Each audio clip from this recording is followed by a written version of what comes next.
음, 네, 오늘은 사과입니다. 기도하겠습니다. 하나님 아버지 감사합니다. 오늘 이렇게 다시 복음을 배우게 하여 모이게 하시고 우리 청년들과 함께 하나님 말씀을 나누게 하시니 감사합니다. 복음이 왜 귀한 진리인지, 우리 삶 가운데서 어떻게 복음이 역사하는지를 잘 확인하고 신뢰하며 믿음으로 살아가도록 주님 도와주십시오. 예수님의 이름으로 기도합니다. 아멘. 아멘. 네. 음, 여러분, 여러 상황에 의해서 이렇게 참석하지 못할 수 있지만, 그런 거는 정말 이렇게 약간 예외였으면 좋겠어요. 그래서 우선순위를 딱 정하고, 어, 이제 우리가 좀 복음을 가볍게 여기지 않았으면 좋겠다, 생각이 들어요. 그래서 이 시간을 좀 잘 지켜주기를 부탁드립니다. 예, 오늘은 이제 사과, 하나님 나라의 주님 되신 예수님, 제가 처음에 청년들에게 이거 가르칠 때 청년들이 가장 뭔가 낯설어 했던 과예요, 사과가. 근데 왜 그러냐면 많이 안 들어봐서 그래. 오늘 컨텐츠고 네, 사과를 많이 안 들어봐가지고 낯설어 하더라고요. 그래서 복음은 뭐냐면 예수 그리스도를 죽음에서 다시 살리시고, 즉 예수 그리스도가 부활하셨고 그리스도가 하나님이 다시 살리신 거죠. 그리고 하늘에 올리셔서 하나님께서 예수님을 이렇게 하늘로 올리셔서 하나님 나라의 주님이 되게 하셨다는 소식이 바로 복음이다. 그래서 예수 그리스도가 하나님 나라의 주가 되셨다는 말은 부활과 승천과 성령 강림을 이제 이렇게 설명하는 표현이라고 할 수가 있어요. 그러니까 예수님이 죽음에서 부활하시고 그리고 승천하셔서 하늘 보좌에 앉으셨어요. 그리고 이제 우리에게 성령을 보내셔서 우리와 함께 하시고 우리를 다스리시는 거죠. 그게 바로 주님의 의미예요. 주님은 다스리는 분이시잖아요. 그래서 하나님이 창조자이자 주님이라고 배웠어요. 그리고 그분은 하나님 나라를 창조하시고 우리에게 복을 주셨어요. 근데 어떤 자가 그 나라에 거할 수 있었어요? 바로 순종하는 자가. 근데 이거로 넘어와 보면 죄를 지어서 불순종해서 그 나라에서 쫓겨났잖아요. 그리고 죄의 본질은 이 하나님의 주대심을 거부한 건데 십자가 사건으로 말미암아 예수 그리스도가 부활 승천하시고 성령 강림하셔서 이 주대심을 회복한 사건이 바로 하나님 나라의 통치권을 회복하셔서 자기 백성들을 성령을 보내셔서 다스리심으로 주대심을 회복하고 이제 성령을 받은 하나님의 백성들은 그 왕이신 예수 그리스도에게 순종함으로 다시 하나님 나라의 복과 안식에 참여하는 것이 바로 복음인 거예요. 그래서 하나님이 일을 하신 거예요. 예수 그리스도를 이 땅에 보내시고 그리고 예수님은 그 뜻에 순종하심으로 말미암아 십자가 사역을 감당하시고 그리고 부활 승천하셔서 성령을 아버지께 받아, 즉 성부 하나님께 받아 보내셔서 다시 하나님 나라가 회복되었다. 그래서 우리가 이걸 복음이라고 하는 거예요. 그래서 복음은 다시 우리가 순종하는 백성이 되는 거죠. 주님의 인도를 받고 통치를 받고 복과 안식을 누리는 이게 바로 하나님이 주되신 사건, 즉 복음이다라는 거죠. 자, 한번 넘겨봅시다. 먼저 부활하신 예수님에 대해서 살펴볼 텐데 하나님은 십자가에서 죽으신 예수님을 다시 살리셨습니다. 이제 예수님의 부활은 믿음으로 살아가는 모든 사람에게 매우 큰 기쁨이자 소망이 되었습니다. 예수님의 부활은 믿는 우리와도 관련이 있기 때문입니다. 예수님의 부활은 어떤 의미를 지닙니까? 예수님의 부활의 의미를 알기 위해서는 우선 이 부활이 역사적 사실임을 믿어야 합니다. 부활은 그냥 예수님의 제자들이나 교회가 만들어낸 거짓말이 아닙니다. 만일 그랬더라면 아마도 기독교는 지금까지 지속되지 못했을 것입니다. 네. 오늘 이 본문을 보면서 먼저 왜 예수님의 부활이 역사적 사실인지를 확인해야 돼요. 왜냐하면 복음은 객관적 진리에 기대고 있어야 되잖아요. 사실에. 그러니까 복음은 뭐 진화론이라던가 이런 어떤 학문, 사람의 추측 그런 게 기대고 있지 않아요. 복음은 진리에 기대고 있다고 우리가 보죠. 그래서 부활이 사실이어야 우리가 믿을 만한 거죠. 부활이 사실이어야만 돼요. 자, 그러면 사도행전 말씀 우리 먼저 수림전에 한번 읽어주실래요? 그가 하나님께서 정하신 뜻과 미리 아신 대로 내준 바 되었거늘 너희가 법 없는 자들의 손을 빌려 못 박아 죽였으나 하나님께서 그를 사망의 고통에서 풀어 살리셨으니 이는 그가 사망에 매여 있을 수 없었음이라.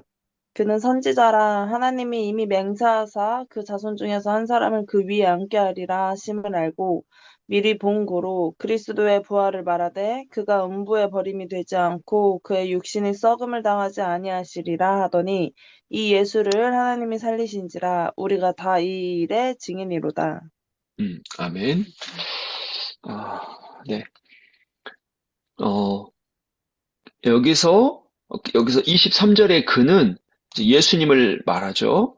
그래서 하나님께서 미리 정하신 뜻과 다 아시는 계획 속에서 예수님을 내어주셨죠, 십자가에. 그리고 여기서 너희는, 사도행전 2장은 베드로 설교거든요. 베드로가 유대인들에게 너희가 법 없는 자들의 손을 빌려서 예수님을 죽였다. 그러면 여기서 법 없는 자들은 누구겠어요? 그러니까 율법이 없는 자들의 손을 빌려서 죽였다 하니까 로마 사람들의 손을 빌려서 죽게 했다는 말이에요.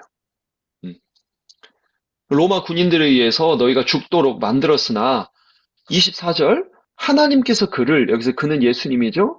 사망의 고통에서 풀어 살리셨다. 그러니까 하나님께서 예수님을 다시 살리셨다. 왜냐하면 그가 사망에 매여 있을 수 없었기 때문에. 왜냐하면 죄인이 아니니까 그렇죠.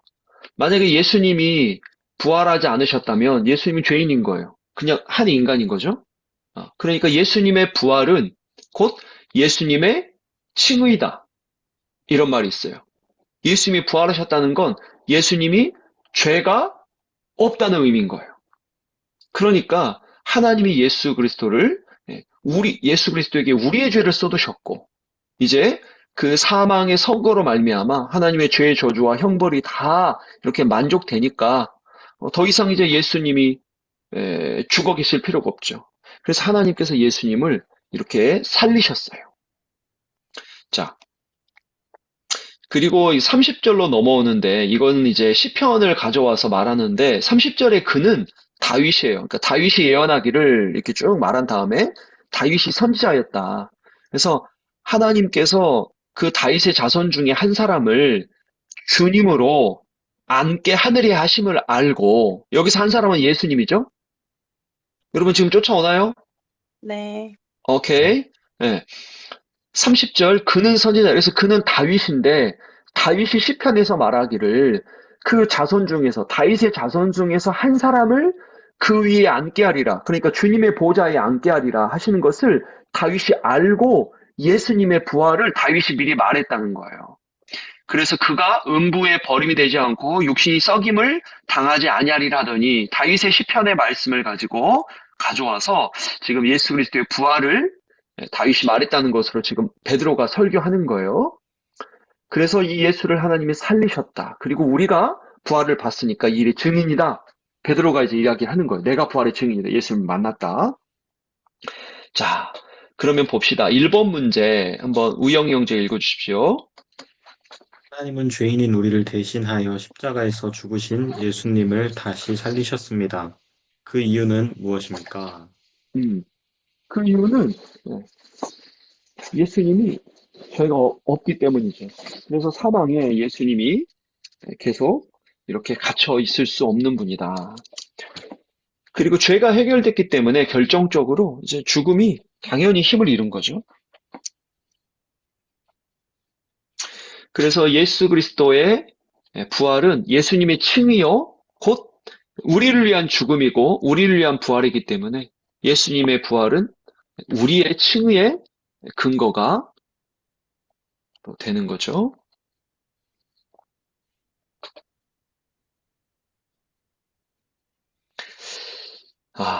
그래서 이 부활이 너무너무 중요해요. 그래서, 근데 여러분 이 생각을 해야 돼요. 어, 부활을 통해서 우리의 구원을 완성하시거나 뭐 그런 건 아니에요. 이미 십자가에서 죄를 다 해결하셨고 우리 구원을 완성하셨어요. 다 이루셨어.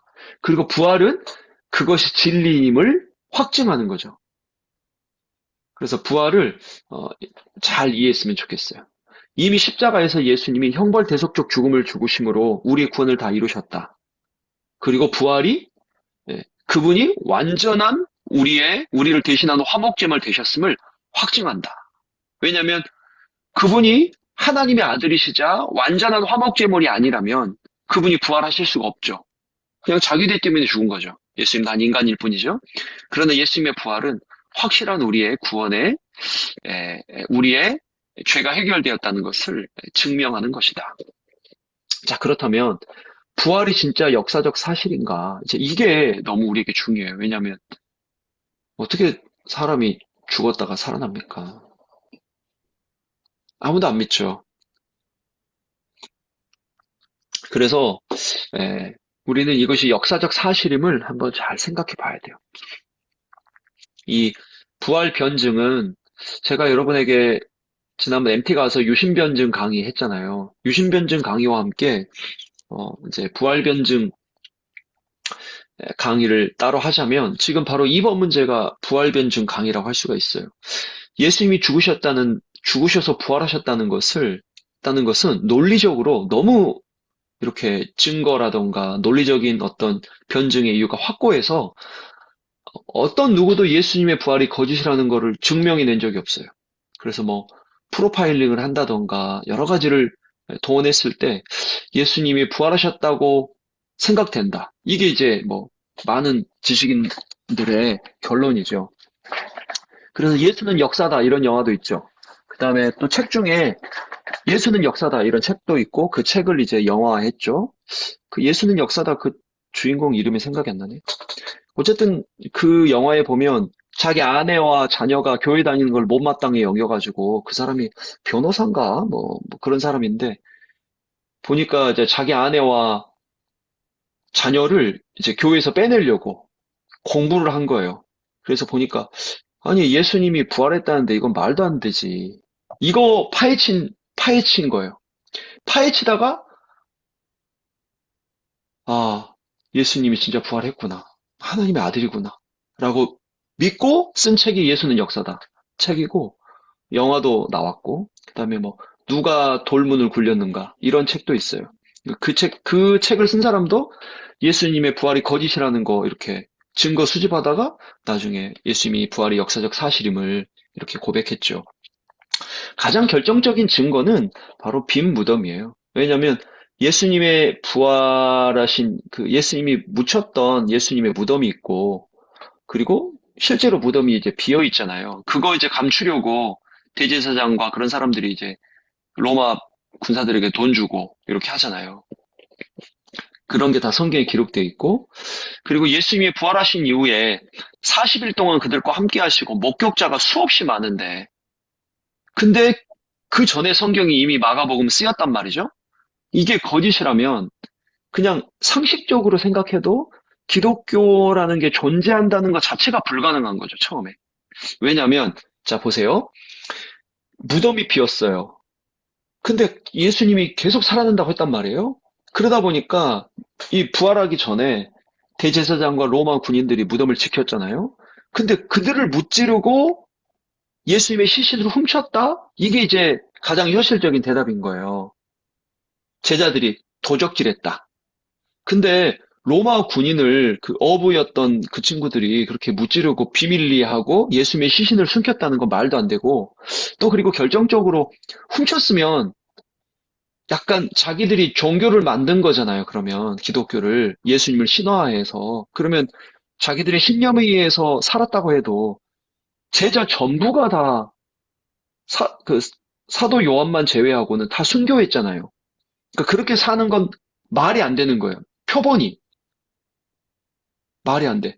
누구라도 종교 사기를 쳐서 자기가 뭐 교주가 되거나 뭐 하나님이 나한테 말씀하셔서 뭐 어떻게 했다고 해서 그것을 이용하는 사람이 있어야 되는데 그게 아닌 거죠. 그러니까 이 빈 무덤을 생각할 때 도적설은 가장 일리는 있지만 증거도 없고 명확하지 않다. 게다가 예수님을 목격했던, 부활하신 예수를 목격했던 수많은 사람들이 있는데 그 사람들을 전부 다 속인다? 이거는 말도 안 된다. 그 다음으로 이제 환상설이 있어요. 예수님이 이제 실제로는 이렇게 부활하지 않았는데 제자들이 착각했을 거다. 근데 이거 빈 무덤이 결정적이지. 빈 무덤이 있다. 그리고 환상설은 여러분도 알지만 환각 같은 경우에는 어때요? 환각은 어떤 특정한 상황에서 소수에게 나타나는 거지 집단으로 몇백 명에게 나타나거나 그러진 않아요. 그러니까 이 환상설도 말도 안 되고. 그 다음으로 진짜 이게 진짜 어이없는 게 있는데 바로 기절설. 예수님이 잠깐 기절했다. 예, 이미 옆구리 다 찔려가지고 뭐 이게 로마 군인들이 뭐 대충대충 일 처리합니까? 예수님 양쪽에 있는 사람들은 빨리 죽이려고 빨리 뭐야 이건 또 불꽃놀이 뭐야? 예수님 양편에 있는 강도들은 빨리 죽이려고 질식시키려고 무릎을 쳐서 부러뜨렸잖아요. 숨 못 쉬면 이제 십자가에서 질식사해서 죽으니까. 근데 예수님이 이미 죽었기 때문에 창을 찔러서 물과 피가 이렇게 따로 나오는 걸 확인했을 정도로 그리스도의 죽음은 확실한데 이 기절설은 말도 안 된다. 그리고 더 결정적으로 기절해서 일어나셨는데 무슨 뭐 그 앞에 무덤 돌을 굴리고 뭐 그렇죠? 그래서 이런 것들을 생각할 때 예수 그리스도의 부활이 역사적 사실이다. 이거는 사실은 지금 여러분이 이런 간단한 논리만 가지고도 그 어떤 사람들과 이야기해도 이 부활 변증과 관련해서는 질 수가 없어요. 물론 이제 변증을 이긴다고 사람들이 믿진 않지만 근데 이제 이게 여러분에게 확실해야 돼요. 아, 그렇구나. 이게 역사적 사실이구나. 그러니까 우리의 이성으로는 그냥 믿을 수가 없어. 그러나 성경이 말하는 바 예수 그리스도는 하나님이시며 또 그리스도가 십자가에서 우리의 모든 죄를 사하셨고 그는 죄가 없는데 십자가에서 우리를 향한 형벌을 받으셨기 때문에 그분의 부활은 곧 예수님의 의인됨, 즉 하나님의 아들이심을 증명하고 또한 동시에 우리의 모든 죄가 해결되었다는 것을 증명한다. 정말 여러분 이제 부활을 믿으셔야 돼요. 주 안에 사랑하는 여러분, 부활을 믿으셔야 돼요. 근데 여러분이 진짜 생각하고 믿었어요? 아니면 하나님이시니까 그냥 부활하셨다니까? 제가 볼 때 우리 한국에 그런 사람들 너무 많아요. 왜냐하면 잘 생각해봐. 어릴 때 부활을 막 의심하거나 도마처럼 막 안 믿어지는데 별로 그런 거 없는 것 같아. 뭐 창조도 마찬가지고 그냥 세뇌당한 것을 그냥 자연스럽게 받아들이고 비판적으로 생각하지 않고 그러다 보니까 이제 어떤 면에서 그 순수한 믿음은 좋은데 에, 진짜 믿는 게 뭔지를 깊이 생각하지 못하는 경우가 있는 것 같아요. 반대로 예수님의 제자들이나 혹은 예수님과 동시대 사람들은 여러분 뭐가 믿기가 어렵겠어요? 예수님이 인간인 게 믿기가 어렵겠어요? 예수님이 하나님이신 게 믿기가 어렵겠어요? 아니, 눈에 보이는데 그분이 인간인 건 당연하지. 나랑 어릴 때 소꿉놀이 했다고, 나랑. 나 저 화장실에서 내가 똥 싸는 것도 봤다고. 저 친구, 내 친구 형이라고. 아, 저 사람. 근데 예수님이 하나님이신 거는 아무도 안 믿었어요, 처음에. 그러니까 믿기가 너무 힘든 거예요, 예수님이 하나님이신 걸. 근데 우리 한국 사람들은 예수님이 하나님이신 건 너무 잘 믿어. 근데 예수님이 인간이신 건 오히려 잘 깊이 생각을 안 해. 근데 예수님이 부활하셨다는 것은 예수님이 하나님이시지만 또한 동시에 죽었고 인간 육체를 입고 부활하셨으니까 또한 인간이심을 또한 증명해요. 그래서 진짜 우리가 이 부활에 대해서 잘 생각해야 된다. 예수님이 부활하셨다는 건 그분이 인간으로서 우리 죄를 지고 죽으셨고 또한 동시에 하나님이셔서 죄를 해결하셨다. 그래서 부활하신 예수님이 이제 우리에게 어떤 의미가 되느냐 이것을 우리 3번 문제에서 한번 살펴봅시다. 64페이지. 3번, 영준 형제가 한번 읽어줄래요? 예수님의 부활은 일시적 부활이 아니라 다시는 사망이 지배하지 않는 영원한 부활이었으며 영광스러운 몸으로 다시 살아난 부활이었습니다. 예수님은 십자가에서 우리를 위해 대신 죽으심으로 모든 죄의 문제를 해결하셨고 죄의 결과인 사망을 이기셨습니다. 그리고 사망의 지배를 끊어버리고 완전한 사람으로 부활하셨습니다. 이 같은 예수님의 부활은 예수님을 믿어 모든 죄를 사함받은 우리에게 중요한 영향을 미칩니다. 예수님의 부활은 믿는 우리에게 어떤 의미가 있습니까? 그러니까 예수님의 부활은 영광스러운 몸의 영원한 부활이었잖아요. 그리고, 예, 그리고 그분은 육체로 부활하신 거예요. 영광스러운 몸. 그렇지만 육체다. 그래서 예수님께서 죄의 문제를 해결했기 때문에 우리도 예수 그리스도 안에서 부활할 수 있는 존재가 될 수 있죠. 완전한 사람으로 그분이 부활하셨기 때문에. 그래서 여러분, 이제 우리가 예수 그리스도를 믿는다는 건, 그분의 십자가 죽음과 그분의 부활하심을 믿는다는 건, 우리의 육체도 앞으로 우리가 육체를 입고 영원히 살 것에 대한 보증이 되는 거예요. 첫 열매가. 첫 열매가 딱 맺혔잖아요? 그러면 이제 그 다음 열매가 맺힐 것을 우리가 확인할 수 있죠. 첫 열매가 맺혔다는 것. 진짜 열매가 맺혔네. 저 나무가 열매를 못 맺는 나무가 아니었어. 첫 열매가 맺었다는 건 그 다음 열매도 맺을 수 있다는 걸 말해요. 그러니까 정말 여러분, 우리가 진짜 부활하신 예수 그리스도를 믿는다면 그냥 살지 않아요. 내가 정말 모든 죄가 해결되었구나. 그리고 나도 그리스도 안에서 새로운 존재로 살아가도록 주님이 나를 변화시키시는구나. 구원의 목적이 뭐예요? 우리에게 복과 하나님 나라의 복과 안식을 누리게 하려 하심이잖아요. 이것은 또 다른 말로 하면 뭐예요? 복과 안식은 어떤 자가 누려요? 복음의 기서 배운 대로 생각해 보세요. 복과 안식은 어떤 자가 누려요? 1-3. 우영아. 복과 안식은 누가 누려요? 우영이 시험을 다시 봐야겠어. 순종하는 자가 누리잖아요. 순종하는 자가 누려요. 하나님의 주되심을 인정하고 순종하는 자가. 즉, 거룩한 자만 그 나라에 들어갈 수 있다고요. 왜 우리가 의롭다 하심을 받아야 돼요? 그게 하나님 나라에 들어가는 자격이잖아요. 의로움을 잃어버렸어요. 의로움의 기준은 뭐예요? 하나님의 법이었잖아요. 그 복된 하나님의 법, 우리를 사랑하기 위해서 하나님의 베푸신 그 질서, 우리를 다스리시고 우리를 통치하시며 우리를 돌보시는 하나님의 은혜에 하나님을 우리가 믿고 그분을 신뢰하며 그분을 따르는 것. 이게 바로 순종이고 이게 바로 믿음이고 이게 바로 거룩이며 결국 우리를 거룩한 존재로 만드시기 위해서 하나님이 우리를 구원하셨다고요. 그리고 그렇게 살 수 있는 존재가 된 이유가 뭐예요? 왜? 죄가 해결되었으니까요. 그분이 우리를 위한 모든 죄의 심판을 받으셨으니까요. 모든 율법의 요구를 그분이 다 이루셨으니까요. 우리가 무엇으로 그것을 확인해요? 부활로 확인한다고요. 부활로. 그분이 죄를 가지고 죽었으면 부활 못 하셔야죠. 그냥 인간이죠, 예수님도. 근데 예수님이 부활하셨다는 건 예수님이 의인이셨구나. 즉 그분의 죽음이 나의 죄를 대신한 죽음이었구나.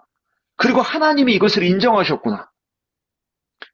그래서 이제 예수 그리스도가 완전한 육체로 부활하신 것처럼 우리도 이제 앞으로 완전한 육체로 부활할 거예요. 그것을 보증하는 게 있는데 우리의 완전한 육체의 보증금처럼 미리 우리에게 주신 게 있는데 그게 바로 성령이에요. 성령이 오셔서 우리의 영을 살려셨고 이제 썩어져가는 육체도 살리셔서 거룩하게 살게 하세요. 그래서 로마서 12장에 너희 몸을 세상의 것을 본받지 말고 거룩한 산 제물로 하나님께 드려라. 그것이 너희들이 살아갈 진정한 예배다. 그러니까 여러분, 구원의 핵심은 의롭다함을 입는 거예요. 의롭다함은 뭐예요? 거룩함이에요. 그래서 거룩의 진보가 있어야 구원받은 자고 우리가 하나님 나라에 들어간다는 건 이제 영화롭게 되는 거예요. 완전한 거룩에 이르는 거죠. 그에 대한 보증이 뭐라고요? 성령이라고요. 그 근거는요, 십자가, 형벌대속적 죽음이고요. 그에 대한 증거는요, 부활이고요. 그래서 예수 그리스도의 십자가 복음을 믿고 그분의 부활하심을 믿는다는 것은 정말 이제 우리가 완전히 새로운 존재로 살게 해요. 아, 내가 진짜 죄가 해결된 존재구나. 그리고 지금은 비록 아직 하나님 나라가 완성되지 않아서 내 육체가 약점도 있고 썩어질 것이고 내가 종종 죄에 넘어지기도 하지만 그럼에도 불구하고 하나님이 나를 완전한 몸으로 부활하시기까지 성령을 보내셔서 거룩을 이루어 가시는구나. 이걸 알기 때문에 죄와 싸워요. 이미 새로운 존재니까. 죄에 완전히 넘어지지 않아요. 인생의 어떤 작은 문제 때문에 막 믿음의 기복, 심리적 기복이 심하지도 않아요. 단단함이 있죠. 왜요? 이게 우리의 정체성이고 의인으로서의 정체성, 하나님의 자녀로서의 정체성, 부활하신 그리스도와 함께한다는 정체성, 그리고 부활하신 그분이 하늘로 승천하신 다음에 하나님 나라 회복하시고 하나님 나라 보좌에 앉으셔서 성령을 보내셔서 우리와 함께 하시기 때문에 이 모든 것의 증거가 바로 부활이다. 부활이다. 그래서 여러분 정말 믿는 사람은 믿음으로 살아요. 하나님 뜻에 순종하며 살아요. 하나님을 사랑하고요. 그래서 신자의 큰 특징이 있는데 하나님을 사랑하고 하나님의 법을 사랑해요. 막 순종하기 싫은데 막 복음도 재미없어. 근데 막 그리고 막 주일 예배 시간에 설교도 몰라. 막 뭐 근데 막 교회 그냥 앉아 있어. 그냥 찬양 노래만 불러. 좋은 뭐 자기가 그냥 친한 친구랑 있어. 이런 게 아니에요. 이런 게 아니라 정말 너무너무 기쁘고 행복하고 하나님을 예배하고 복음을 알아가는 게 이게 신자예요. 그런데 이런 증거도 없어. 부활에 대해서 확실히 점검하지도 않았어. 내가 믿는지도 몰라. 복음도 희미하게 알아. 예수 그리스도 믿는 게 무엇인지 몰라. 하나님이 원하시는 거룩한 삶에 대한 소망도 없어. 거룩에 대한 감각도 없어. 은혜를 모르니까 그 은혜에 합당한 삶에 대한 부담도 없어. 단지 예수님을 이용하려만 해. 이렇게 하면은 이게 어떻게 신자입니까? 이게 어떻게 복음의 능력이고 그리스도의 부활의 증인이며 베드로가 사도행전 2장에서 했던 설교처럼 우리가 다 이 일의 증인인데 부활의 증인인데 어떻게 그냥 살 수 있습니까?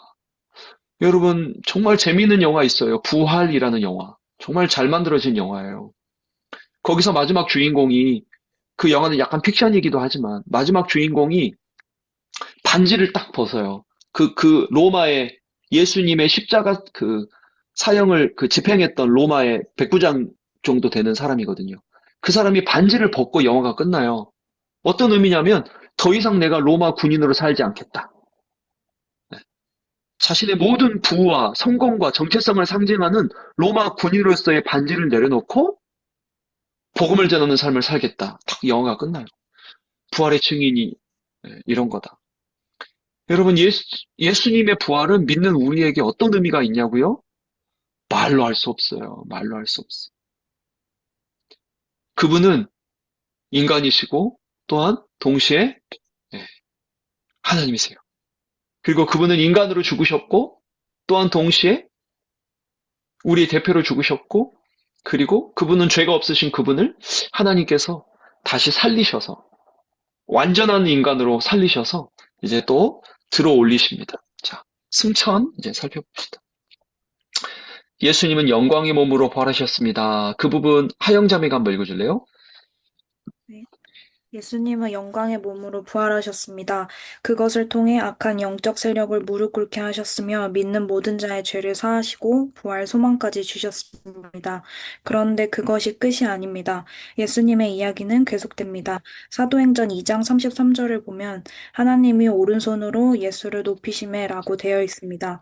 이것은 직접적으로는 예수님의 승천을 가리킵니다. 더 나아가서는 예수님이 만물을 다스리는 주가 되셨다는 것을 의미합니다. 예수님이 주님이 되셨다는 것은 무엇을 의미합니까? 우리는 주 되신 예수님 앞에서 어떻게 행해야 합니까? 음, 사도행전 2장 33절부터 36절 말씀을 예영자매가 한번 읽어줄래요? 하나님이 오른손으로 예수를 높이심에 그가 약속하신 성령을 아버지께 받아서 너희가 보고 듣는 이것을 부어주셨느니라. 다윗은 하늘에 올라가지 못하였으나 친히 말하여 이르되 주께서 내 주에게 말씀하시기를 내가 내 원수로 내 발등상이 되게 하기까지 너는 내 우편에 있으라 하셨도다 하였으니 그런즉 이스라엘 온 집은 확실히 알지니 너희가 십자가에 못 박은 이 예수를 하나님이 주와 그리스도가 되게 하셨느니라 하니라. 아멘. 아멘. 네. 그러니까 하나님이 예, 오른손으로 예수님을 높이셨다. 하나님이 이제 오른손잡이셔가지고 이렇게 저도 오른손은 이제 하나님의 보좌 우편, 오른손, 성경에는 이거는 이제 권세, 권위를 의미해요. 그러다 보니까 이제 하나님이 예수님을 높이셔서 그가 약속한 성령을, 여기서 그는 예수님이죠. 그러니까 예수님이 약속한 성령을 아버지 하나님께 받아서 부어주셨다. 그러면서 다윗이 이렇게 예언했는데, 예, 이것이 무슨 말이냐면 36절에 쭉 말한 다음에 36절에 그런즉 이스라엘 온 집은 확실히 알지니 너희가 십자가에 못 박은 이 예수를 유대인들에게 말하는 거예요. 하나님이 주와 그리스도가 되게 하셨다. 그러니까 하나님이 예수님을 주로 세우셨다는 거예요.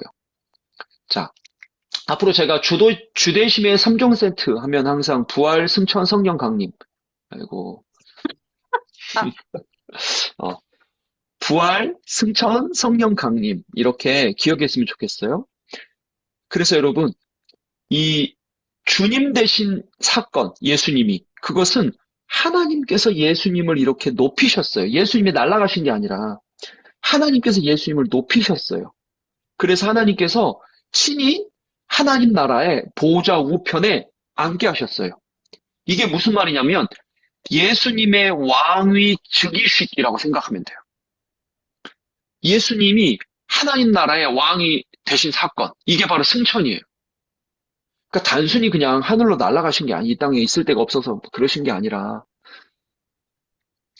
하나님께서 십자가를 통해서 죄를 해결하시고 사탄의 세력을 멸하시며 하나님 나라를 회복하셨단 말이에요. 그리고 그 하나님 나라의 왕을 예수님으로 딱 앉히셨다고요. 하나님 나라의 왕으로. 그래서 예수님께서는 그 왕이 되시면 이제 어떤 일을 하셔야 돼요? 왕이 되시면 자기 백성들을 다스리셔야 되잖아요. 다스리시기 위해서 성령을 보내주신 거예요. 그러니까 성령 강림까지가 예수님의 주되신 사건인 거예요.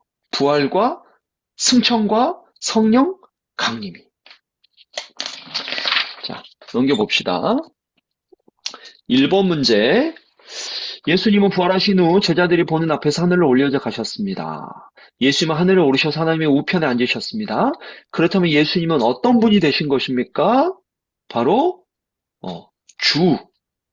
주님, 즉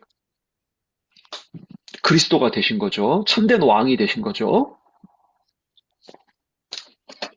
그래서 예수님이 하늘 보좌에 앉으셨다. 하나님 우편에 앉으셨다는 것은 왕으로서 다스리신다. 그래서 사탄도 다 그 발에 무릎을 꿇고 모든 입으로 예수 그리스도를 주라 시인하여 하나님께 영광 돌리게 하나님께서 그렇게 만드셨죠. 모든 이름 위에 뛰어난 이름을 주시고 모든 권세로 예수 이름 앞에 무릎 꿇게 하시고 그래서 여러분 우리가 예수 이름으로 기도하면 귀신이 떠나가는 거예요. 이미 하나님 나라가 임했고 예수님께서 하나님 나라 보좌편에 앉으셨기 때문에. 자, 2번 우리 수림자매가 한번 2번 문제 읽어주십시오. 예수님은 만물을 다스리는 주님이 되셨습니다. 이제 주 예수님은 이 악한 세상에서 하나님의 백성을 구원하고 복을 주기 위해서 다스리십니다. 그토록 고대한 하나님 나라가 임하고 회복된 것입니다.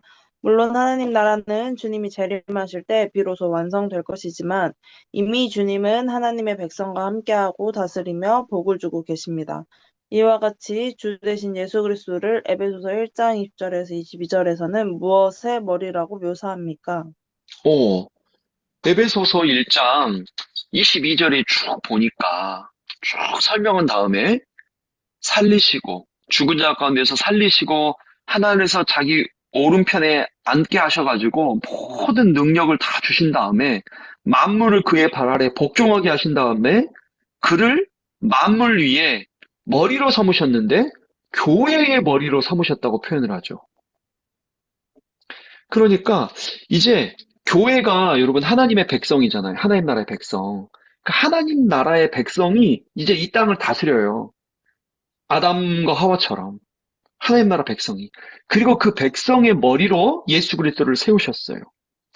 그래서 지금 이 부활까지 하니까 이제 드디어 교회 이야기도 나와요. 교회 이야기도. 예수님이 교회의 머리로서 자기 백성들을 구원하셨고 자기 백성들을 인도하시며 자기 백성들을 책임지세요. 그리고 자기 백성들과 함께 하시면서 하나님 나라를 세워가시고 다스리시며 인도하세요.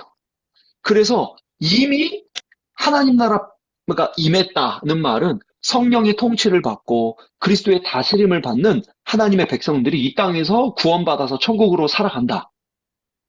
근데 아직 예수님의 재림이 일어나지 않았기 때문에 아직은 완성되지 않았다. 이미 시작된 구원과 아직 완성되지 않은 그 구원 사이를 살아가며 이것에 대한 보증으로 성령이 우리 가운데 계시는 거예요. 성령이 이 일을 이루시고 성령은 예수 그리스도의 영으로서 이제 예수님이 하신 모든 일을 우리에게 가르치실 거예요. 그리고 예수 그리스도가 재림하시기까지 교회를 붙드시고 하나님의 다스림을 드러내시며 우리 가운데 역사하셔서 점점 우리를 예수님 닮도록 하실 거다. 성령의 가장 강력한 도구는 하나님의 말씀이고 그래서 우리가 말씀을 배움으로 믿음으로 살아가요. 여러분이 정말 복음을 믿고 복음을 매주마다 듣는다면 여러분은 반드시 이렇게 살아갈 거예요. 근데 교회가 복음을 선포하지 않고 여러분의 탐욕을 부추기는 방식으로 혹은 여러분의 비유를 맞추는 방식으로 교회가 경영적인 논리로 만약에 운영되어져 간다면 말은 이렇게 복음을 전한다고 하지만 실제 삶에서 그런 믿음의 선택을 하지 않는다면 참 많은 큰 어려움을 겪었죠. 최근에 이런 이야기를 들었어요. 한 성도님이 믿는다고 하면서 이제 자기 자녀를 재수시키기 위해서 기숙 학원에 들여보냈는데 이제 주일에 못 나오는 거예요.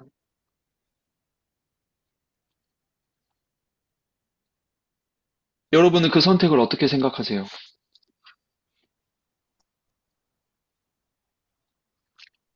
대학 입시를 위해서 1년 동안 교회 안 나와도 된다고 부모님이 믿는 거죠. 아이의 인생의 성공을 위해서 믿음은 별로 안 중요하니까, 좋은 대학 가는 게 중요하니까, 믿는 대로 선택하는 거예요. 그가 아무리 믿는다 그래도 삶의 결정적인 국면에서 물러서고 믿음을 선택하지 않는다면 자기 삶으로 신앙 고백하는 거거든요. 여러분, 삶은 우리의 신앙 고백입니다. 입으로 아무리 떠들어도 말씀에 순종하지 않으면 여러분에게 너무 충격할까봐 내가 말을 이렇게 돌렸지만 그 한 성도가 목사님이었습니다. 그 교회가 어떻게 됐겠어요? 큰 어려움에 빠졌겠죠. 그런데 뭐 목사님뿐입니까? 대부분의 사람들이 그래요. 많은 이들이 결정적일 때 믿음의 길을 선택하지 않아요. 자신의 이익을 위해서 판단하고 하나님의 백성답게 사는 것을 너무나 쉽게 포기하고 그래서 정말 교회의 그리스도가 머리 되셔서 우리를 다스리시고 인도한다신다는 것을 우리가 진짜 믿느냐? 정말 이 복음을 믿느냐? 이 3번 문제를 한번 정말 우리가 뭔가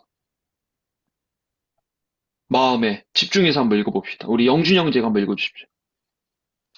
십자가에 죽으시고 부활하신 예수님은 주님이 되셔서 만물과 우리를 다스리십니다. 즉, 주님이신 예수님이 다스리시고 예수님을 주님으로 부르며 순종하는 사람들이 있는 하나님 나라가 다시 시작되었습니다. 죄로 인해 쫓겨났던 하나님 나라의 믿음으로 다시 들어간 것입니다. 이것이 구원이요 생명이며 회복입니다. 믿음으로 다시 하나님 나라에 들어간 우리는 그 나라의 주님이신 예수님 앞에서 어떻게 살아야 합니까? 이제 어떻게 살아야겠어요? 자, 우리가 1과부터 4과까지 배웠잖아요. 어떻게 살아야겠어요? 정말 순종하며 살아야죠. 더욱더 그분의 복음과 그분의 뜻을 알기를 힘쓰고, 이 새언약 백성의 특징, 하나님을 사랑하고 그의 법을 사랑하는 자. 그 법의 핵심은 이웃사랑이니까 정말 사랑하는 자. 이웃사랑만큼 우리의 본성을 벗어나는 것이 어디 있어요? 다 자기 몸을 제일 사랑하는데. 그래서 정말 교회로서 한 몸 한 가족으로 서로 사랑하고 다른 사람을 돕는 데 나의 시간과 에너지를 써가면서 이렇게 살아가는 게 정말 정말 복된 인생이라는 걸 믿는 사람만 그렇게 살아요. 주님의 거룩하심을 소망하고. 예, 많이 아는 것만이 예, 중요한 게 아니라 그 말씀에 순종하며 살아가는 게 정말 중요한 것 같아요. 저도 요즘에 그렇게 믿음으로 사는 몇몇 지체들을 바라보면서 야, 목사인 나는 참 하나님 앞에서 어떨까 생각이 많이 들어요. 정말 나는 그렇게 순종하려고 애쓰고 있는 다른 사람을 위해 나의 생명을 쪼개어 내어주는 삶을 기꺼이 받아들이는가? 내 재산을 나누고 그렇게 살아가는가? 그래서 믿음으로 다시 하나님 나라에 들어갔어요. 그러면 우리는 그 주님 왕이신 하나님 앞에서 어떻게 살 것인가? 이거를 여러분 고민하지 않고 예수님을 믿었다면 저는 이제 그게 문제라고 생각해요. 이걸 고민해야 돼요. 부자 청년처럼. 전 재산을 다 팔아서 가난한 자들에게 돕고 나를 따르라. 고민하다가 안 따랐잖아요. 근데 이게 있잖아요. 교회 가입할 때 이런 걸 고민을 하게 만들어야죠. 교회로 살아갈 거냐? 너 진짜 믿냐? 이런 고민에 설 거냐? 하기 싫을 때 교회가 하라 그러면 순종할 거냐? 서로 사랑으로 거룩한 백성으로 살아가기로 훈련하는 삶을 살 거냐? 근데 이것도 묻지도 않고 확인하지도 않고 믿음으로 훈련시켜주지도 않고 막 무슨 뭐 성가대 하라고 하고 찬양팀 하라고 그러고 주일학교 교사 하라고 그러고 뭐 청년 임원 시키고 뭐 믿음도 없는데 막 리더 해가지고 지가 뭘 가르치는지도 모르고 내가 왜 화내겠죠? 여러분 안 그런데? 미안해요. 그래서 정말 이 복음을 진짜 알고 여러분 우리 믿음으로 사는 것이다. 정말 복음을 알면 알수록 정말 믿는다는 건 기적이고 은혜며 하나님의 은혜 없이는 안 되는 것이기 때문에 늘 언제나 엎드리고 기도하고 그리고 우리 같은 죄인을 어떻게 하나님이 구원하셨나를 생각하면서 늘 언제나 주 앞에 엎드려서 감사하고 그 복음을 알아가기 힘쓰는 거죠. 하나님을 사랑하고. 그래서 정말 예수님의 승천, 부활과 승천이 우리에게 어떤 의미인지를 잘 점검했으면 좋겠어요. 자, 여러분 68페이지 이거 한번 돌아가면서 읽어봅시다.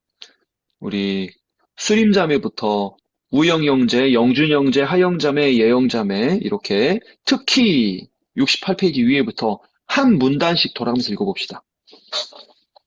특히 주 대신 예수 그리스도는 그가 십자가에서 성취한 것으로 다스리십니다.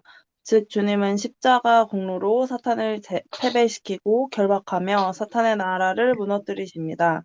그리고 우리같이 사랑하는 자들을 구원하셔서 하나님 나라에 들어가게 하십니다. 주님은 우리를 구원하셔서 하나님의 백성이 되게 하시며 우리와 항상 함께 하심으로 복된 통치를 행하십니다. 이것이 바로 이미 임한 하나님 나라의 모습입니다. 주님의 통치는 이 땅에 하나님 나라가 임하게 하는 통치입니다. 주님은 아담의 타락으로 잃어버린 하나님 나라, 곧 천국을 이 세상에 회복시키셨습니다. 이 하나님 나라의 왕은 주님이십니다. 대신 예수 그리스도는 모든 만물을 다스리시지만 특별히 하나님의 백성인 우리와 함께 하시며 다스리십니다. 우리에 대한 주님의 통치는 구원하시며 복 주시는 특별한 통치입니다. 이것을 성경은 주님이 머리 되신다고 표현하십니다. 우리 주 예수 그리스도는 교회의 머리이십니다. 이제 우리는 주님의 은혜와 통치로 하나님 나라에서 복을 누리며 살아갑니다. 우리가 그토록 고대하던 천국은 하나님 나라, 곧 주님의 통치로 성취되었습니다. 하나님 나라에 들어간 우리는 날마다 주님의 통치에 순종하며 주의 백성으로 살아갑니다. 하나님 나라에 들어간 백성이 그 나라의 왕이신 주님의 통치에 복종하며 살아가는 것은 당연한 일입니다. 우리는 주님의 통치에 순종하며 그분과 함께 거하고 그분을 따라가는 것이 가장 복된 길이라는 것을 잘 압니다. 참된 믿음은 예수님을 그리스도로 뿐만 아니라 주님으로도 믿는 것입니다.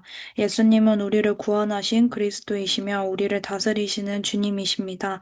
우리는 오직 예수 그리스도만 의지하여 구원을 확신하며 또한 그분만을 우리의 주로 인정하고 순종하며 살아가야 합니다. 이것이 참된 믿음이요. 그 믿음으로 하나님 나라에 들어간 백성의 삶입니다. 최초의 하나님 나라의 백성은 아담이었습니다. 그러나 아담은 하나님이 주님이신 것을 인정하기 싫어서 하나님의 뜻에 불순종했습니다. 스스로 하나님과 같이 되어 자기 마음대로 살고자 범죄했습니다.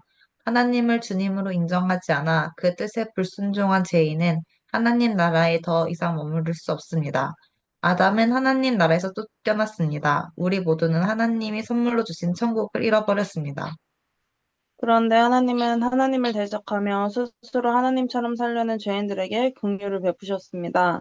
그리고 우리는 다시 하나님 나라에 들어갈 수 있게 되었습니다. 우리가 하나님이 통치하시는 나라에 들어갔다면 어떻게 살아야겠습니까?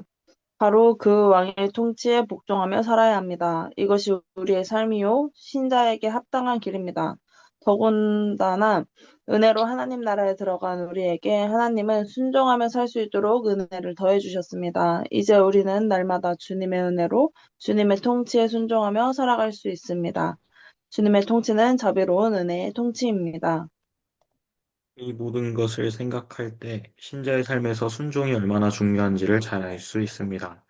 우리가 순종할 때 하나님 나라의 백성이요 구원받은 자라는 것을 확인할 수 있을 것입니다.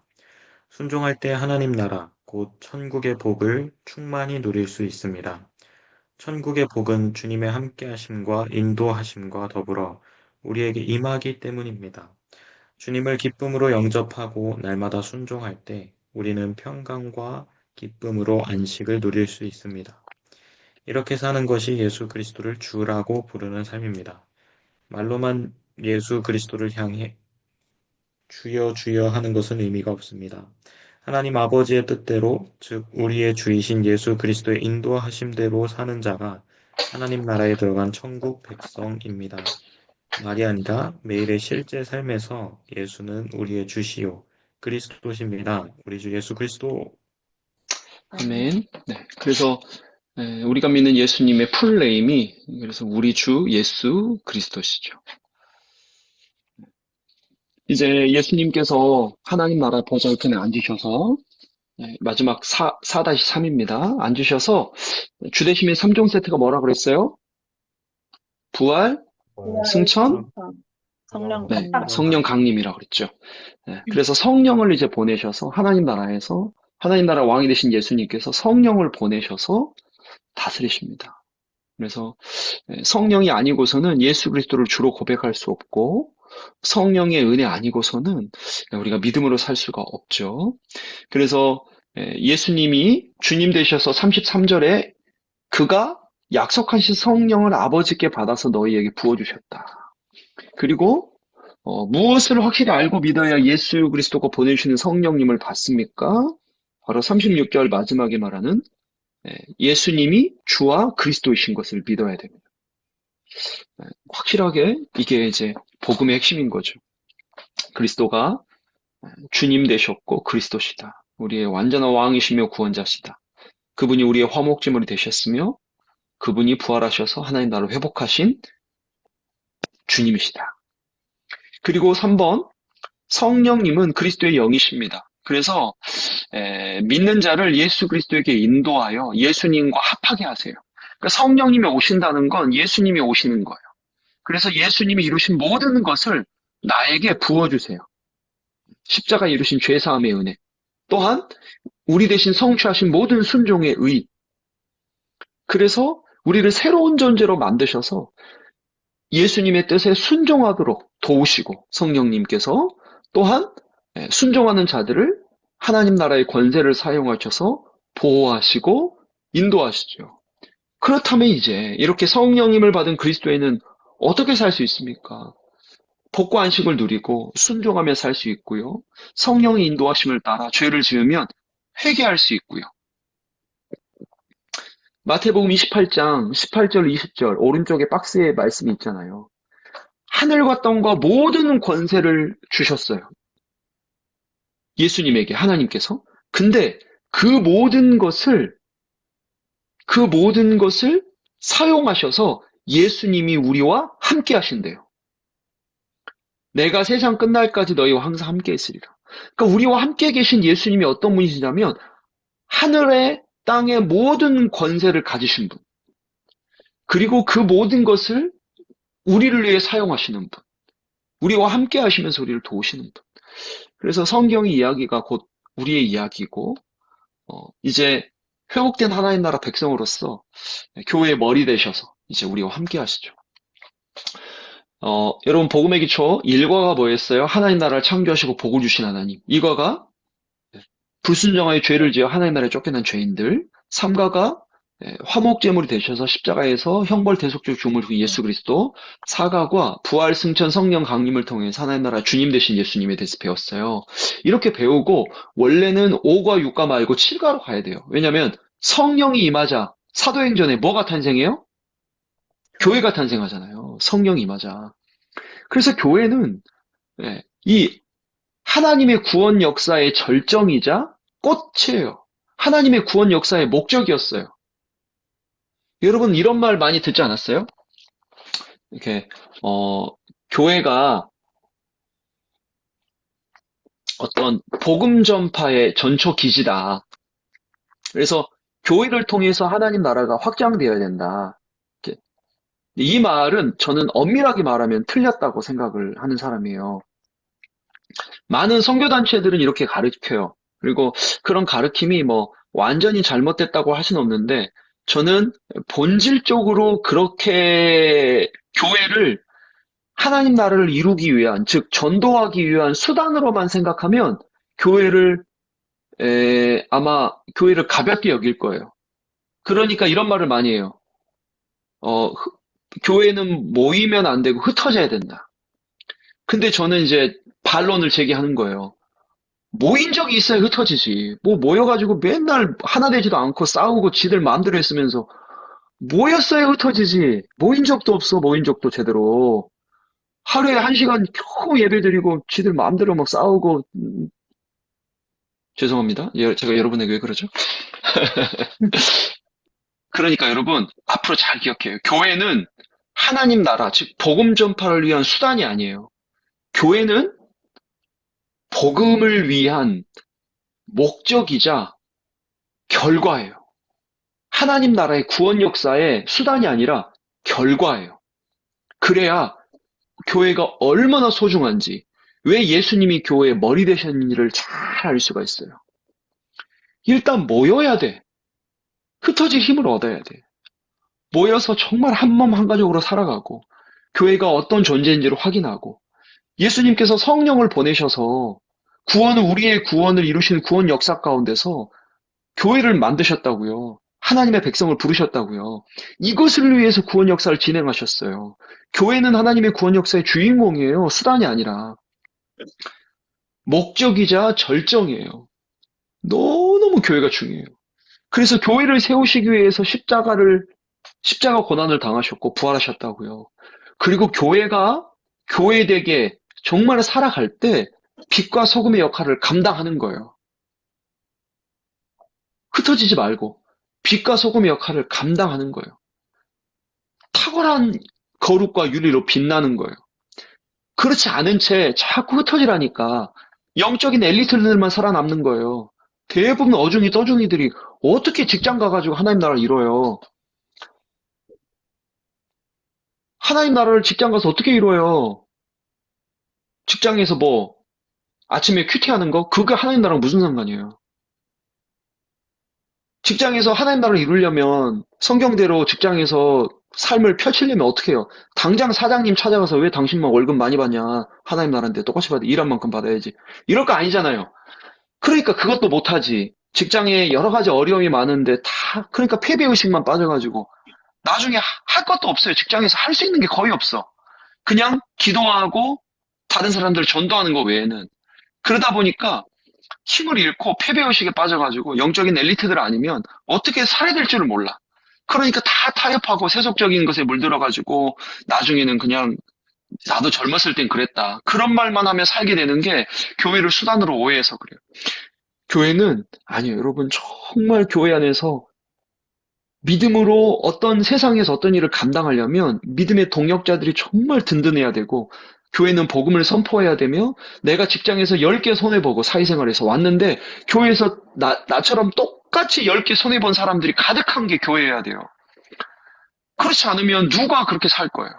누가? 성령을 통해서 하나님 나라 복음이 회복되고 그리스도의 주대심이 회복되어서 교회가 세워졌다면 교회는 정말 그런 곳이에요. 그래서 교회를 통해 살아갈 수 있는 모든 힘과 에너지를 얻고 믿음의 훌륭한 사람들 여러분 다 뭐 홀로 일한 거 아니에요. 다 믿음의 동역자들이 있었고 정말 좋은 교회들이 있었어요. 그렇지 않고 몇몇 독한 사람들 그 영적 엘리트들이 있긴 한데 그 독한 사람들이고 독해봤자 다 거기서 거기지. 다 연약한 죄인들이고. 그러므로 여러분 정말 얼마나 교회가 소중한지. 그래서 하나님 나라 백성의 본질이 이제 교회고 성령을 통해 주님이 이걸 이루셨다. 그리고 교회가 온전하게 서야 이 교회를 떠난 파라처치들, 이게 이제 파라는 이제 헬라어인데 떠난 교회다. 교회 밖의 교회다. 예를 들면 CCC 이런 선교 단체들, 이런 단체들도 잘 서는 거예요. 교회가 온전히 서야 교회 밖의 교회도 역할을 감당하지. 그들은 보편 교회가 아니잖아요. 그러니까 다 알아요. 배운 사람들은 다 알아. 자기들이 교회가 아니라는 걸. 그러니까 이 잠시 역할을 감당하고 본질적으로 교회가 살아야 선교단체가 사는 거지. 선교단체가 교회 일까지 하려 하거나 막 이렇게 하면 이제 너 죽고 나 죽고 다 죽는다. 그리고 교회도 타락하고. 근데 또 한편으로는 교회가 타락하니까 선교단체나 다른 그룹들이 그런 일들을 또 감당하기도 하는 건데 하나님의 섭리 중에. 그래서 정말 복음을 알고 교회로 살아야 돼요. 그리고 이제 6과, 7과에서 8과로 넘어가요. 그게 뭐예요? 바로 사랑이잖아, 사랑. 교회적 삶이 뭐예요? 서로 사랑하며 살아가는 거잖아요. 자신의 몸을 내어주고 이웃을 사랑하면서. 그리고 9과 비용 계산하고 대가를 지불하고 손해보고 그리고 10과 그리스도 재림을 믿음으로 종말론적인 신앙을 가지고 살아가는 거죠. 그러면 5과 6과는 뭐겠어요? 그렇게 살아갈 수 있는 모든 동력을 제공하는 믿음과 관련된 게 5과 6과라고 할 수가 있어요. 자, 여러분, 그래서 복음의 기초 1과부터 10과까지 이제 다 외웠죠.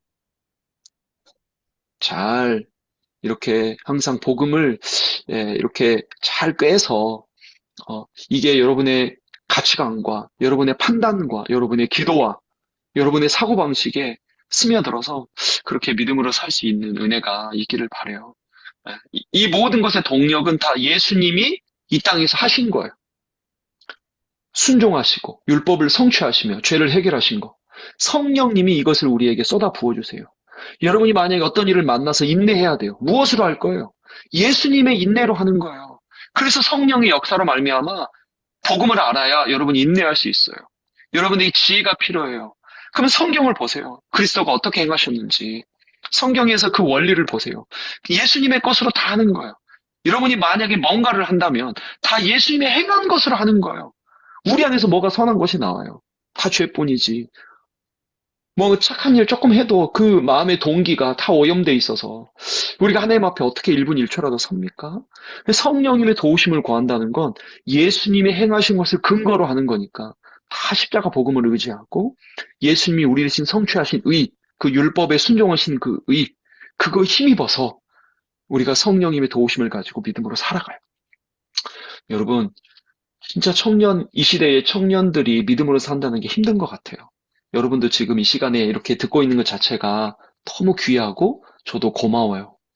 너무 고맙고 여러분 너무 사랑스럽고 믿음으로 산다는 게 정말 힘든 거 알아요. 제가 뭐 직장 생활 정말 치열하게 하는 우리 교회 성도들 봐도 그렇고 여기 우영이 형제도 그렇고 게다가 또 다 죄인들이랑 같이 살아가니까 집안도 어렵고 뭐 얼마나 어려워요. 정말 믿음의 가정이어도 또 문제가 아닌 데가 없어요. 애가 아프기도 하고 갑작스런 사고를 당하기도 하며 또 자기 자신이 연약해서 또 죄의 유혹에 넘어질 때 죄책감도 들고 막 여러분 그런데 그럼에도 불구하고 성령 하나님이 함께 하세요. 그리스도의 모든 것으로 여러분을 다스리세요. 임마누엘이 회복되어서 구약 성경의 그 어떤 자들보다 우리가 더 큰 은혜를 받고 더 확실하게 성령의 역사로 그리스도의 복음을 아는 자들이에요. 다윗이 우리를 부러워한다고요. 다윗이. 그래서 여러분 정말 예수님께서 하늘과 땅의 모든 권세를 가지고 우리와 함께 하신다. 보라, 내가 세상 끝날까지 너희와 함께 있으리라.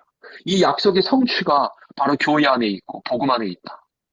그래서 교회는 소망이요, 복음은 모든 능력의 원천이며 십자가의 은혜로 말미암는 성령의 역사는 우리를 거룩하게 살게 하는 힘이에요. 여러분 죽은 사람이 살아났다 그래서 믿지 마세요. 그런 걸 왜 믿어요? 그런 걸. 저는 예수 믿고 복음 가운데서 그 사람이 순종하나. 저는 이거를 바라보고 믿음을 확인했으면 좋겠어요.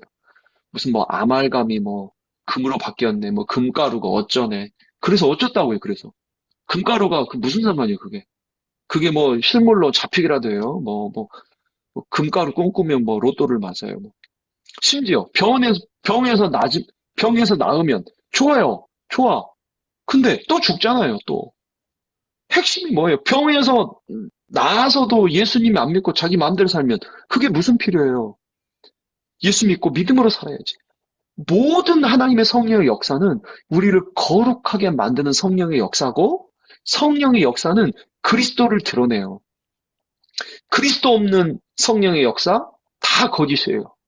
방언 뭐 이런 거 하면 뭐예요? 방언을 제가 비하하는 게 아니에요. 근데 방언을 하면 뭐예요? 성령의 역사 가운데서 이웃을 사랑하거나 거룩하게 살아가는데 쓰임받지 않는다면 방언이 무슨 소리예요? 사랑이 없으면 아무것도 아니죠.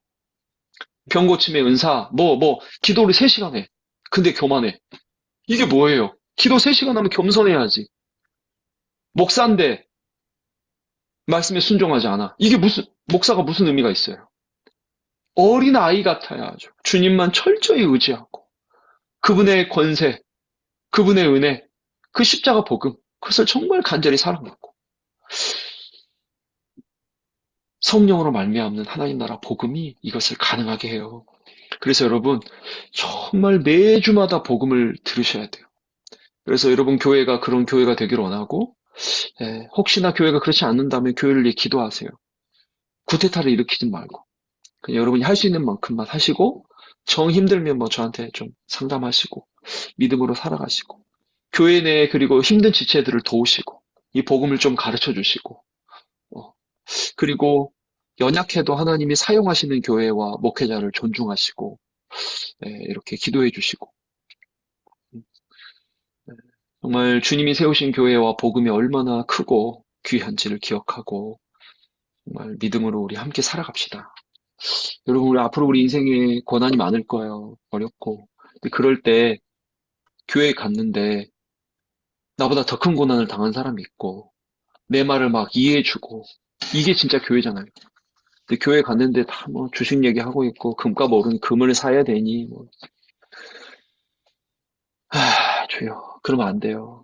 진짜 정말 하나님이 함께 하셔서 도우시는 귀한 은혜를 우리 이제는 다시 순종하는 복된 길을 함께 살아갈 수 있기를 바랍니다.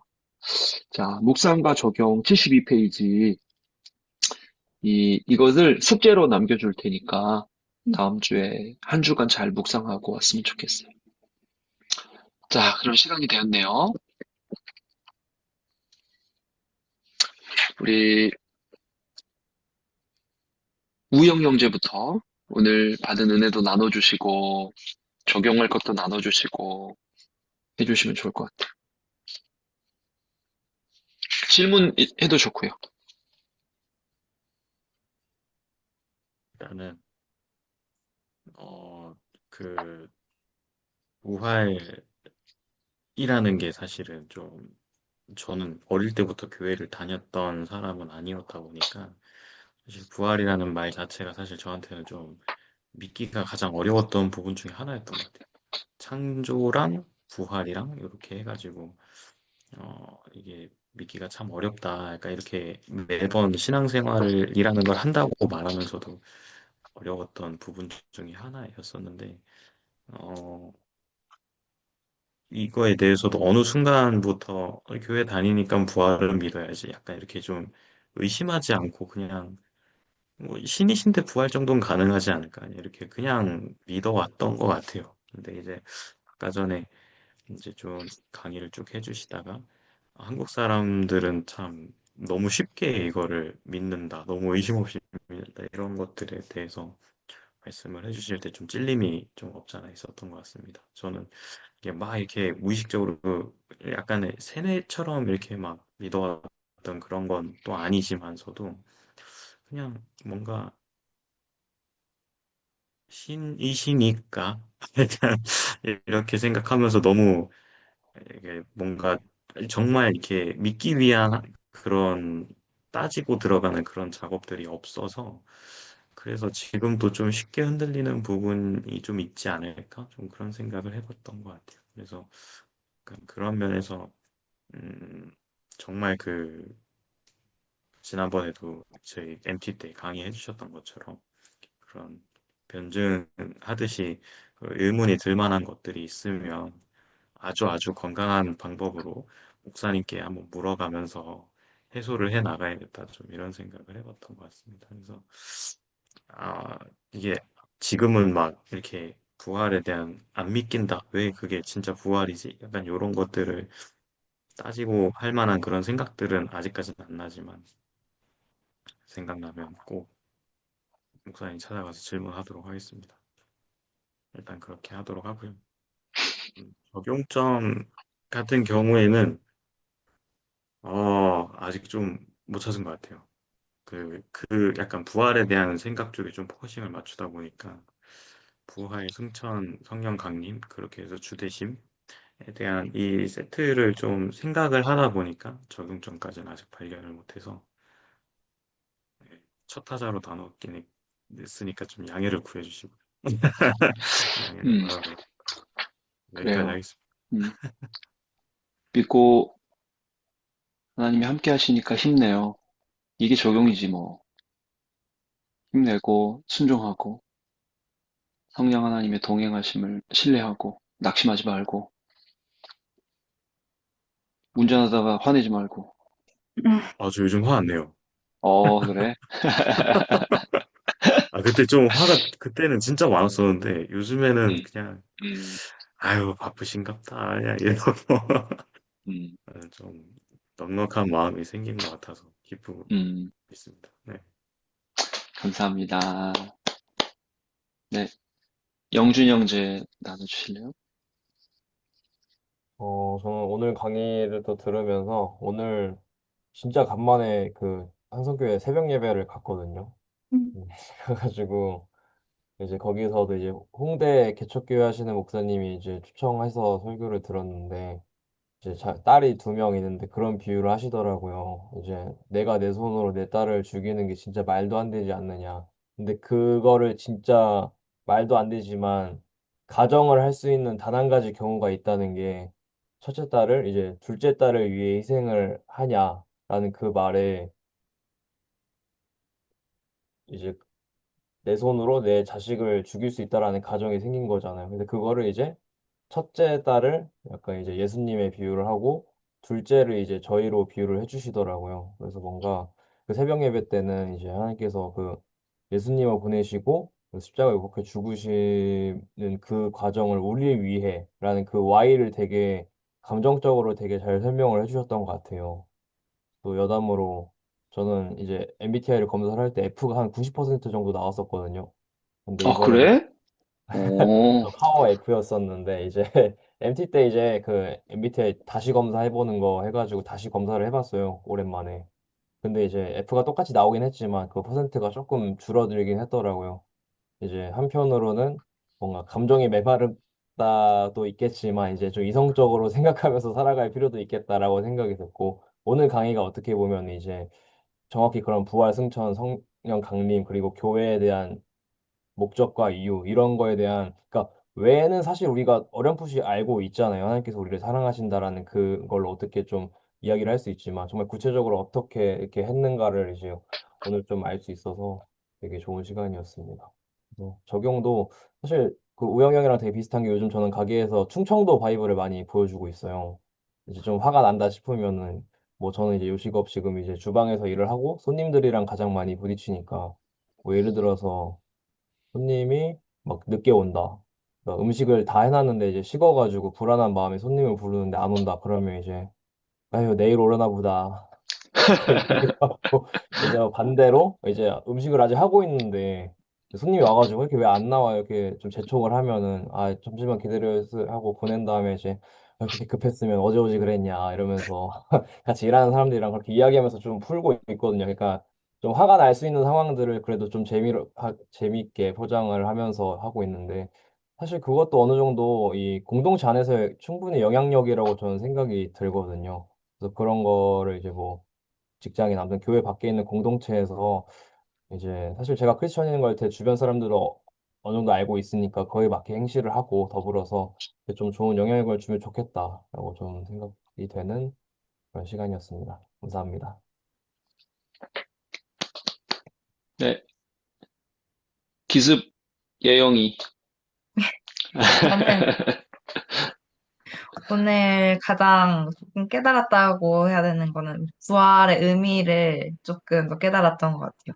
그래서 예수님께서 부활하셨던 게 우리의 구원과 영생의 증거가 되시는 거라는 거를 깨달아서 이걸 새롭게 알게 된 것 같고, 그리고 이 부활 승천 그리고 성령 강림 요 과정을 통해서 예수님께서 나의 주되심을 깨달으면서 정말 내가 그럼 어떻게 살아야 하는가에 대해서 조금 고민을 했는데 목사님께서 말씀을 하시는 중간에 삶은 신앙 고백이라고 이렇게 말씀하시는 부분을 들으면서 그럼 나도 정말 하나님의 뜻을 알기 위해 조금 더 노력을 하고 하나님을 사랑하고 말씀을 사랑하면서 진짜 순종하는 삶을 좀 더 살아가려고 노력을 해야겠다는 생각을 하게 됐던 것 같아요. 요즘 최근 들어서 조금 부끄럽지만 성경책을 진짜 안 읽은 지 꽤 됐는데 그래서 조금 말씀을 좀 더 가까이 하고 말씀 묵상하면서 삶에서 적용점을 찾아서 매일매일 조금 말씀대로 살아가려고 노력을 하는 모습을 가져야겠다고 생각하게 됐습니다. 이상입니다. 감사합니다. 네, 다음으로 수림자매. 네.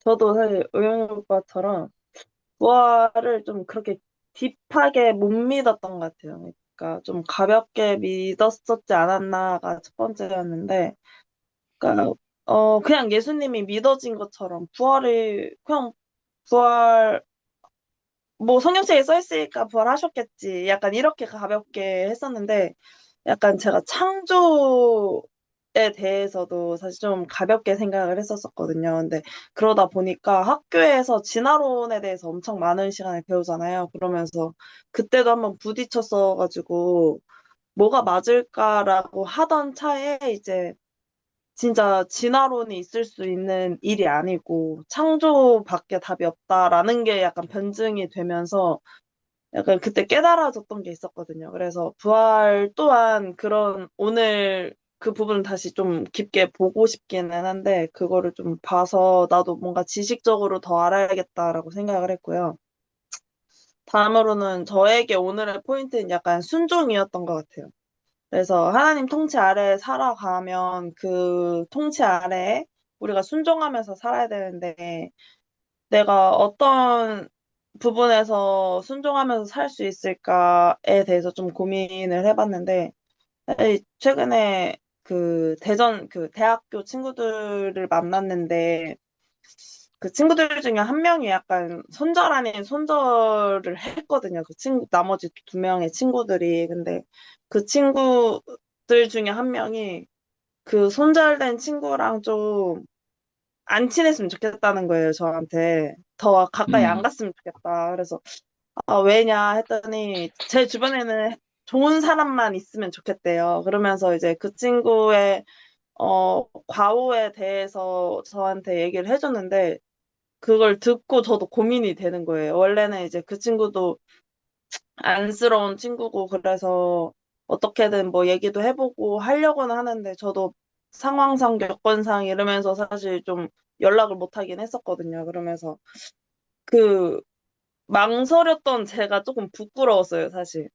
그 친구한테 한 번이라도 생각이 났을 때 한 번이라도 더 연락을 하고 얘기를 좀 깊게 나눠보면은 그 친구를 또 사랑으로 보듬어 줄 수 있지 않았을까라는 생각도 들면서 이번 주에는 한번 연락을 한번 해보도록 하겠습니다. 네. 네, 감사합니다. 네, 제가 마지막인가요? 아, 네. 저는 뭐 부활된 거에 대해서는 사실 뭔가 저는 잘 못 믿었던 것 같아요.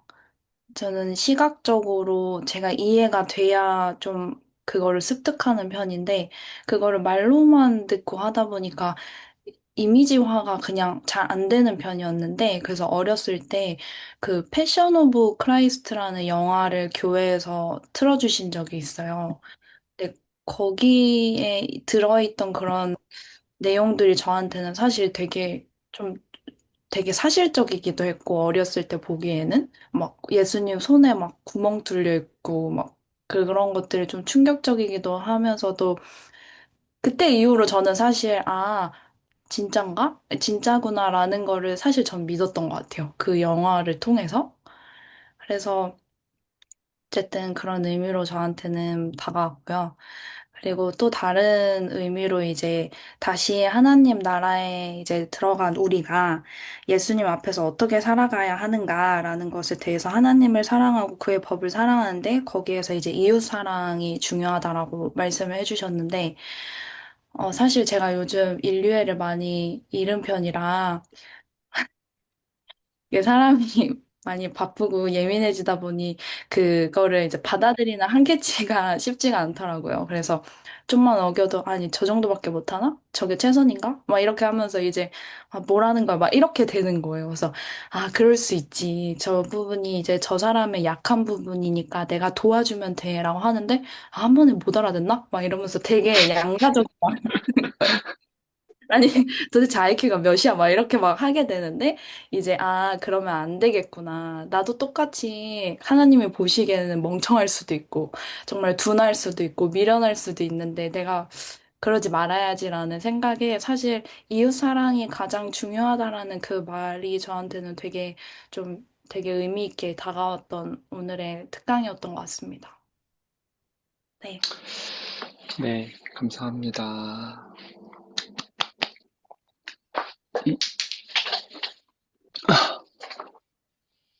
네, 그러면 여러분, 묵상과 적용을 한번 꼭 복습해 보시고, 오늘 배운 내용을 기억하면서 우리 잠깐 기도하겠습니다. 기도할 때, 어, 십자가 복음과 그 은혜로 우리를 구원하시고, 또한 부활 승천하셔서 성령을 보내심으로 우리를 향한 그 하나님의 구원의 경륜을 이루셔서 우리 가운데 함께 하시는 그 하나님의 복음의 은혜를 여러분 믿는 믿음으로 살아가시기를 원합니다. 그리고 그 뜻에 순종함으로 말미암아 하나님이 원하셨던 거룩한 백성으로 서기를 원합니다. 이를 위하여 주님께서 우리를 구원하셨으니 그렇게 믿음으로 살아가도록 이 시간 우리 함께 기도하도록 하겠습니다. 하나님 아버지 감사합니다. 아버지 하나님 예수 그리스도 믿게 하시고 은혜의 복음을 가지고 살아가게 하신 주님 감사합니다. 우리 함께 복음을 배우는 청년들과 함께 하시고 주여 여러 가지 상황으로 인하여서 현장에 참석은 못하지만 주여 녹화된 강의를 듣고라도 믿음으로 살기를 힘쓰는 우리 청년들을 주여 불쌍히 여기사 성령 하나님을 통하여 이루신 구원의 능력과 은혜를 아버지 믿음으로 누리게 하여 주시고 우리를 거룩한 백성 삼게 원하셔서 주 대신 그분의 모든 통치와 그 은혜로 말미암아 순종하는 능력과 힘을 공급하시는 아버지 주님을 신뢰함으로 참으로 순종하는 자, 참으로 하나님을 사랑하고 그의 법을 사랑하는 자, 주어진 사명을 믿음으로 감당하는 데 쓰는 자, 아버지여 우리 청년들 되도록 주님의 도와주시고 인도하여 주시옵소서. 말로만 행하는 자가 아니라 아버지 마음속 깊이부터 변하는 자로서 아버지여 새 언약 백성으로서 성령으로 그 하나님의 법이 가슴에 새겨진 자로서 하나님 믿음으로 살아갈 때 이들을 위로하시고 힘과 능력을 공급하여 주시옵소서. 예수님 이름으로 기도합니다. 아멘. 그래요. 다들 피곤할 텐데 힘내고요. 우리 다음 주에 봅시다. 감사합니다. 네, 감사합니다. 감사합니다.